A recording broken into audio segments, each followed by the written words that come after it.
వృద్ధాప్యంలో మొదటిసారి తండ్రైన ఓ తాబేలు ఉదంతం ఆశ్చర్యం కలిగించిన నిజం. అమెరికాలోని దక్షిణ ఫ్లోరిడాలో ఉన్న మయాజీ జ్యూలో 135 సంవత్సరాల వయసున్న తాబేలు ఉంది.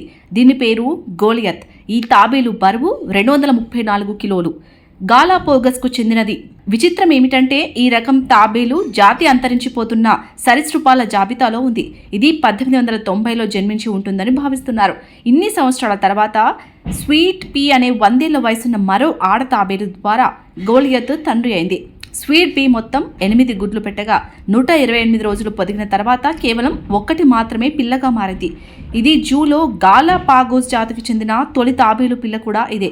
దీంతో గోలియత్కు జూ అధికారులు తొలి పుట్టినరోజుతో పాటు ఫాదర్స్ డే కూడా ఘనంగా నిర్వహించారు. వృద్ధాప్యంలో తండ్రి అయిన తాబేలుగా గోలియత్ గిన్నీస్ బుక్ ఆఫ్ రికార్డ్స్లో నమోదుకు అధికారులు దరఖాస్తు చేశారు. లేటెస్ట్ అప్డేట్స్ కోసం మన నేటి ధాత్రి ఛానల్ని సబ్స్క్రైబ్ చేయండి. అలాగే మీకు నచ్చిన వీడియోని లైక్ చేసి, షేర్ చేసి, కామెంట్ చేయండి.